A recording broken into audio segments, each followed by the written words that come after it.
নগাঁও তৰমুজ খেতিৰে স্বাৱলম্বিতাৰ উৎকৃষ্ট নিদৰ্শন হাতে কামে প্ৰমাণ কৰি দেখুৱাইছে কৃষি বিভাগৰ এগৰাকী কৰ্মচাৰীয়ে সফলতাৰ মুখ দেখিবলৈ যে পৰিশ্ৰম আৰু একাগ্ৰতাৰ নিতান্তই প্ৰয়োজন সেয়া পুনৰ প্ৰমাণিত কৰিছে কৃষি বিভাগৰ এগৰাকী কৰ্মচাৰী তথা নগাঁৱৰ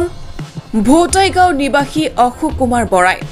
অসমীয়াত এষাৰ কথা আছে মন কৰিলেই চন বাকৰি মাটিতেই ধন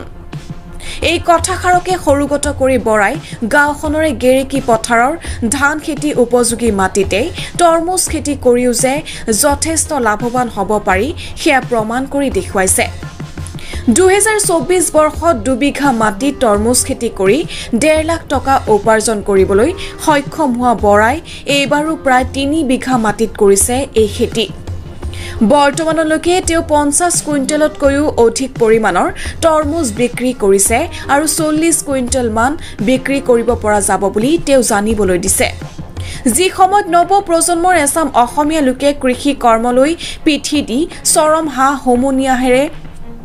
দিন নিয়াইছে সেই সময়তে পথাৰৰ মাটি ক্ৰয় কৰি 3 বছৰমান পূৰ্বে এখন মনোৰম কৃষি ফাৰ্ম গঢ়ি তুলি এইগৰাকী লোকে এক অনন্য নিদৰ্শন দাঙি ধৰিছে এইবেলি তৰমুজৰ উপৰিও প্ৰায় 1 বিঘা মাটিত তেওঁ কৰিছে মাইক্ৰ প্ৰজাতিৰ জলকীয়া ইয়াৰ উপৰিও জিকা ৰঙালাও কোমোৰা তিহু অমিতাকে ধৰি বিভিন্ন পাচলিৰ খেতিৰ লগতে দুটাকৈ বৃহৎ আকাৰৰ পুখুৰীত পোহনীয়া মাছৰ লগতে হাঁহ কুকুৰা পাৰ পালনেৰে নিজকে যথাৰ্থতে এগৰাকী সফল কৃষক হিচাপেও প্ৰমাণিত কৰাই নহয় সমাজলৈ এক শুভ বাৰ্তা বহন কৰিছে এইখিনি ভোটাইগাঁও হয় কওকচোন আপুনি কি খেতি কৰিছে আমাৰ এখন গেৰেকী পথাৰ মই একচুৱেলি ইয়াত যোৱা বছৰৰ পৰা তৰমুজৰ খেতি আৰম্ভ কৰিছোঁ তাৰ লগতে জলকীয়া আৰু জিকা তিয়ঁহৰ খেতিও মই আৰম্ভ কৰিছোঁ মই যোৱাবাৰ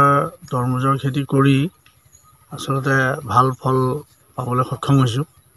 আৰু যোৱাবাৰ মই প্ৰায় 2 বিঘা মাটিত কৰিছিলোঁ আৰু 2 বিঘা মাটিত যোৱা বছৰ কৰাত মই প্ৰায় 1.5 লাখ মান টকা মই উপাৰ্জন কৰিছোঁ তাতে খৰচ কিছু আছে হ'লেও এটা লাভৱান ব্যৱসায় আৰু সেই অনুপাতে মই এই বছৰো এই খেতিটোত মনোনিৱেশ কৰি যাতে সকলোৱে যাতে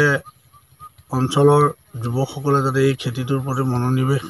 কৰিব পাৰে তাৰ প্ৰতি লক্ষ্য ৰাখি মই এই বছৰো এই খেতিটো আৰম্ভ কৰিছোঁ এই বছৰ মই অকণমান পৰ্যায় বঢ়াই দিছোঁ 2.5 বিঘামান মাটিত কৰিছোঁ আৰু যোৱা বছৰতকৈ মই এই বছৰ প্ৰডাকশ্যনটো বেছি পাইছোঁ ভাল হৈছে যি কি নহওক ইয়াৰ পৰাই মই দেখুৱাব বিচাৰিছোঁ যাতে এই অঞ্চলৰ সমূহ ৰাইজ বা যুৱকসকলে আহি যদি এই খেতি যদি নিজেও কৰিব বিচাৰে কি জাতৰ তৰমুজ এইটো সৰস্বতী বুলি কয় এইটো জাতটো ভাল আৰু ইয়াৰ টেষ্টটো বৰ সুন্দৰ ৰাইজে খাই ভালেই পাইছে বৰ্তমানলৈকে কিমান বেচিছে আপুনি বৰ্তমানলৈকে মই এতিয়া 50 কুইণ্টেলমান বেচিলোঁ আৰু চাগৈ কিমান আৰু মোৰ প্ৰায় ইয়াতে 40 কুইণ্টেলমান ওলাব ইমানখিনি খেতি আৰু তুলনামূলকভাৱে যোৱাবাৰতকৈ মই এবাৰ প্ৰডাকশ্যনটো ভাল হৈছে আৰু সেয়েহে মই যুৱ প্ৰজন্মকো মই এটা নিদৰ্শন দেখুৱাব বিচাৰিছোঁ যাতে ইয়াৰ দ্বাৰাই তেখেতসকলেও যাতে এইটো খেতি দেখি আগবাঢ়ি যায় আৰু এইটো অঞ্চলত তৰমুজৰ খেতি মই আজিলৈকে দেখা নাছিলোঁ আৰু যিহেতু মই কৃষি বিভাগৰ এজন কৰ্মচাৰী হিচাপে মই দেখি শুনি গম পাইছোঁ যে এই খেতিটো আচলতে লাভৱান খেতি আৰু সেয়েহে মই যুৱ প্ৰজন্মক দেখুৱাবৰ কাৰণেই মই এই খেতিটো আৰম্ভ কৰিছিলোঁ আৰু তাৰ পৰা মই আজি ফল পাইছোঁ আপোনাৰ ফাৰ্মত আৰু বহুত কিবা কিবি দেখিছোঁ মোৰ ফাৰ্মত মোৰ পুখুৰী আছে তাৰ লগে লগে হাঁহ কুকুৰা ছাগলীও মই লগত ৰাখিছোঁ আৰু মই কিমান বছৰ হ'ল আপোনাৰ ফাৰ্মখন মোৰ ফাৰ্মখন আজি প্ৰায় 3 বছৰ হৈছে 3 বছৰত মই পৰ্যায়ক্ৰমে আহি আছোঁ দেখা গৈছে আপোনাক বিভিন্ন ক্ষেত্ৰত বিভিন্নজনে সহায় সাৰথি কৰে বা আপুনি তেওঁলোকক কামত নিয়োগ কৰে